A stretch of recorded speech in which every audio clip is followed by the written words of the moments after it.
Lu semua udah pada tahu kan drama Agus oh Agus, Agus oh Agus dengan Teh Novi, iya si buta drama. Tapi kali ini kita kagak mau bahas Agus ya. Kita mau bahas Farhad oh Farhad. Kalian semua udah pada tahu kan kalau Densu kemarin sempet nyamperin Bang Farhad di rumahnya perkara masalah mulut nih. Gue bingung, laki berantem gara-gara mulut. Kayaknya dunia pada balik ya. Sekarang laki yang berantem gara-gara mulut, ya kan, lagi mulut kan adalah harimau, ya kan.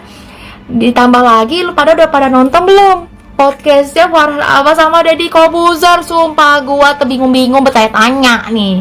Jadi si Farhad melakukan podcast bersama Deddy Corbuzier gitu ya, sebagai narasumber. Dia tuh menjelaskan bagaimana drama Agus ini, donasi ini, dan segi pandang dia sebagai tim kuasa hukumnya Agus. Pokoknya lu siapin mental deh, lu siapin juga obat darah tinggi, kolesterol, asam urat, asam lambung, karena gue yakin lu bakalan kambuh.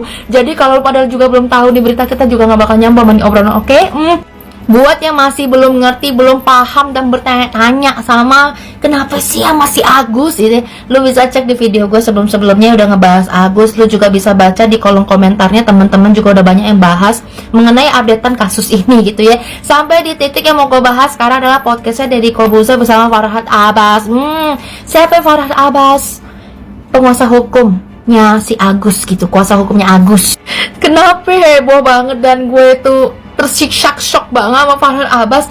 Lo nonton sendiri deh, dia ngomong di podcast itu kayak ditanya apa, dijawab apa, terus disanggah balik sama Om Deddy, terus kayak ngeles lagi, kayak mau jadi muter-muter, kayak komedi puter. Jadi wajar kalau kasus kliennya itu muter. Yang pertama yang gua notice ya, statement Om Deddy tuh nanya, itu gimana sih bro awal mulanya uang itu, donasi itu tersebut kok bisa sampai di rekeningnya Agus? Oke, jadi dijelaskan kalau uang tersebut itu masuk ke rekeningnya Agus.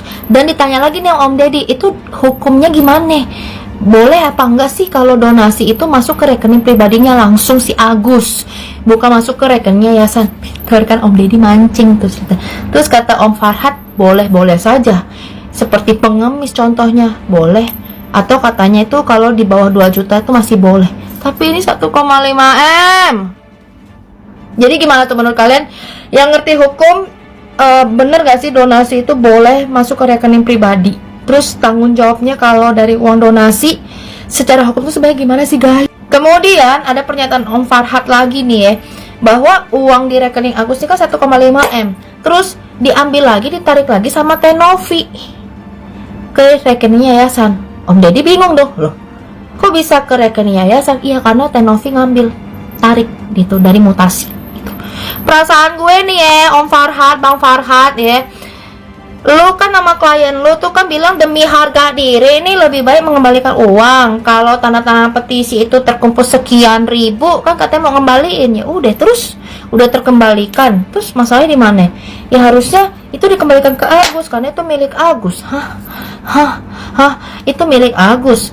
Tunggu, gue inget itu donasi kan ditujukan untuk pengobatan Agus, bukan dimiliki Agus secara penuh, tapi digunakan Agus untuk berobat. Minimal nih ya 80% pengobatan itu jalan, sisanya uangnya kemana? Buat buka usaha kek, buat kehidupan sehari-hari. Karena selama sakit nggak bisa bekerja dan menghasilkan uang, it's okay, tapi kan harus ada pertanggungjawaban dan laporan pengobatan. Katanya kan berobat di Jakarta S Center nih.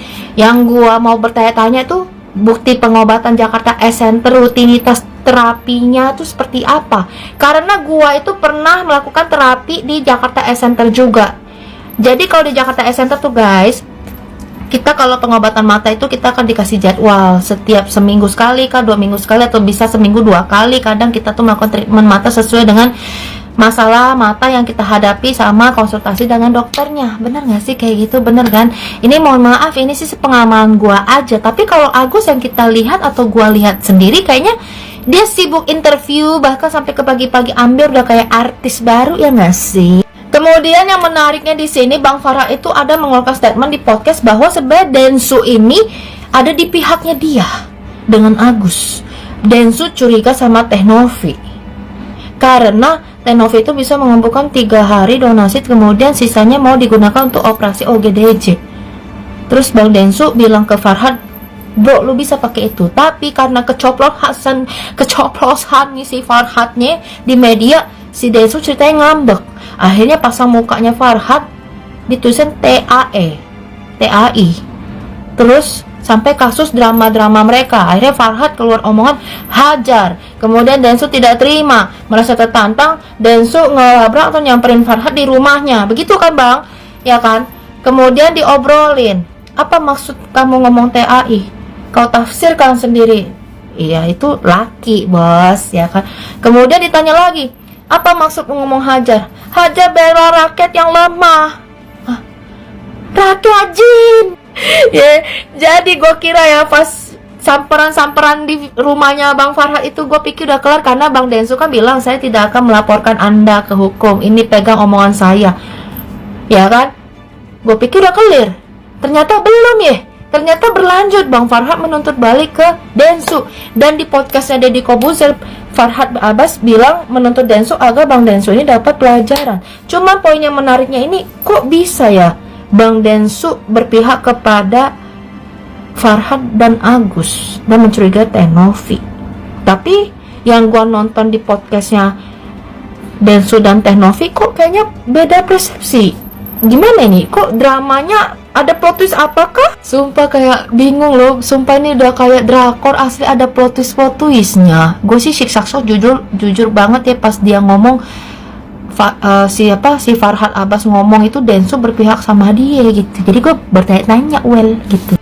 Tapi kalau gue nonton di video FYP ya, yang terseliwur dari forum-forum di mana statementnya Densu itu bilang kalau Anda ada masalah pribadi ya Farhad Abbas kita selesaikan di area ring yang lain.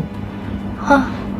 Kenapa sih? Jadi masalahnya tuh gimana? Awalnya nih janjian kompakan, terus tiba-tiba satu kecoplosan, satu jadi kayak merasa ngapain ngomong gitu ya. Jadi bikin pencitraan banget. Jadi gimana sih? Mana nih yang benar, mana yang harus kita percaya guys? Gimana menurut kalian? Kalian bisa tulis di kolom komentar. Karena menurut gue sebenarnya ini masalahnya tuh simpel tapi dibikin rumit ya. Artinya nggak tahu ujungnya kemana, padahal nih masalahnya tuh cuma tujuan donasi tidak tersampaikan dengan baik karena sudah disalahgunakan sama Agus dari awal, titik itu aja.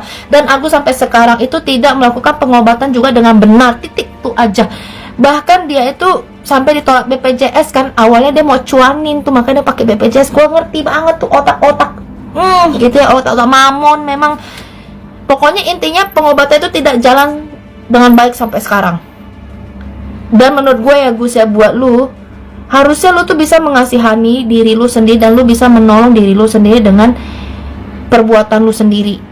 Kalau lu udah megang uang itu dari awal dan lu langsung sigap lu berobat, fokus berobat, bukan bagi-bagi warisan ya, gue yakin semua nggak akan kayak gini. Dan mungkin mata lu itu bener-bener mungkin bisa totali 70% atau 40% udah bisa sembuh. Tapi karena dramanya dipersulit begini jadi bingung. Jadi gimana menurut kalian yang udah nonton podcastnya Deddy Kobuzer bersama Farhad Abbas? Karena menurut gue Bang Farhad kenapa muter-muter kayak komedi puter Bang? Serius deh. Kayak jadi bingung. Gue sih bingung sih guys tanggapinnya. Jadi tanggapan gue bingung buat Bang Farhad. Udah ya gitu aja ya, karena gue udah mulai muak.